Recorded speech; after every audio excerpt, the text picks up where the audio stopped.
Good morning, students. Save Sandhi Metric Higher Science School, 9th Science. I am B. Rajendran, your science teacher. Today we are going to discuss about aquaponics. அக்வாஃபானிக்ஸ்ன்றது நம்ம hydroponics பார்த்தோம். அதையும் இந்த பழமையான அந்த conventional பழமையான முறையையும் சேர்த்து இப்போ நியூவாக கொஞ்சம் அட்வான்ஸாக கொண்டாந்துருக்கிறது தான் அக்வாஃபானிக்ஸு. இதில் பார்த்தோம்னா அதில் வந்து என்னது ஒரு நீர் தொட்டியில் அந்த தாவரங்கள் நீரில் மூழ்கி இருக்க மாதிரி இருக்கும். இங்கேயும் அதே மாதிரி சிஸ்டம் தான். பட் ஆனால் வந்து இங்கே வந்து என்னது, இங்கே நீரில் வந்து நீர்வாழ் விலங்குகளும் சேர்த்து வளர்க்குறாங்க.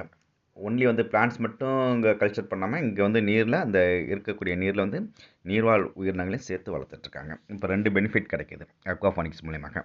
The aquaponics systems of a combination of conventional aquaculture with the hydroponics in a symbiotic environment in which plants are fed with the aquatic animals excreta or waste.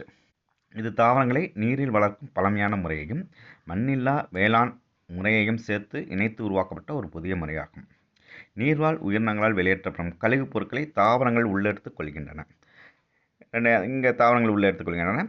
These waste are broken down by nitrifying bacteria initially into nitrites and later into nitrates that are utilized by the plants as their nutrients. இந்த மாதிரி என்னது, நீரில் இருக்கக்கூடிய நீர்வாழ் உயிரினங்கள் வெளியேற்றக்கூடிய அந்த கழிவுப் பொருட்களை அங்கே இருக்கக்கூடிய அந்த பாக்டீரியாக்கள் அந்த மாற்றி தாவரங்களுக்கு கொடுக்குது. ஏன்னா ஃபஸ்ட்டு அந்த கழிவுப் பொருட்களை நைட்ரைட்ஸாக மாற்றுது. கொஞ்சம் பின்னாடி வந்து என்னது, நைட்ரேட்ஸாக மாற்றுது. அந்த நைட்ரேட்ஸாக மாற்றினதுக்கப்புறம் அந்த நைட்ரேட்ஸ் வந்து தாவரங்களை எடுத்துக்குது. தனக்கு தேவையான ஊட்டச்சத்தாக இந்த நைட்ரேட்ஸை எடுத்துக்குது. Thus the waste are utilized and water is circulated back to the aquaculture medium. அந்த வேஸ்ட் வந்து என்னது, தாவரங்கள் யூட்டிலைஸ் பண்ணிக்குது. The water is recirculated. இந்த வாட்டரானது மறுசுழற்சி செய்யப்பட்டு back to the aquaculture system, அந்த தொட்டிக்கு மீண்டும் வருது. The aquaponics consist of 2 main parts: aquaculture for raising aquatic animals like fish and hydroponics for raising plants.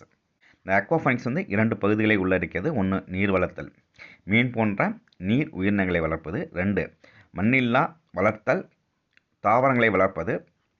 2 சேர்ந்தது தான் என்னது aquaponics சொன்னாங்க.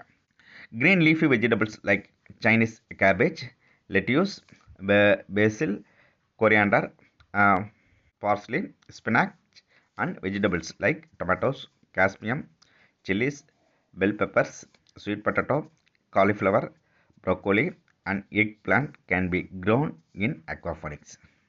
இந்த aquaponics மூலமாக நம்ம என்னென்ன தாவரங்களை வளர்க்க முடியும்னு பார்த்தோம்னா, பச்சை இலை காய்கறிகளான சீன முட்டைக்கோசு, கீரைகள், துளசி, கொத்தமல்லி இலை, ஓக்கோசு இலை, கீரை மற்றும் காய்கறிகளான தக்காளி, மிளகாய், குடைமிளகாய், மிளகுகள், சர்க்கரை வள்ளிக்கிழங்கு, காலிஃப்ளவர், ப்ரொக்கோலி, கத்தரி போன்ற காய்கறிகளையும் இம்முறையின் மூலமாக வளர்க்கலாம். இந்த அக்வாஃபானிக்ஸில் நமக்கு 2 பெனிஃபிட் இருக்குது. ஹைட்ரோஃபானிக்ஸில் ஒன்று நமக்கு வந்து என்னது, பிளான்ட்ஸ் மட்டும் தான் வளர்த்துட்ருக்கோம். இப்போ இந்த அக்வாஃபானிக்ஸ் மூலியமாக நம்ம என்னது, தாவரங்களையும் நமக்கு தேவையான வீட்டுக்கு தேவையான தாவரங்களையும் வளர்க்குறோம். நமக்கு வீட்டுக்கு தேவையான இந்த நீர்வாழ் ஃபிஷ் போன்ற அந்த நீர்வாழ் உயிரினங்களையும் வளர்த்து நமக்கு தேவைக்கேற்ப நம்ம பயன்படுத்திக்க முடியும்.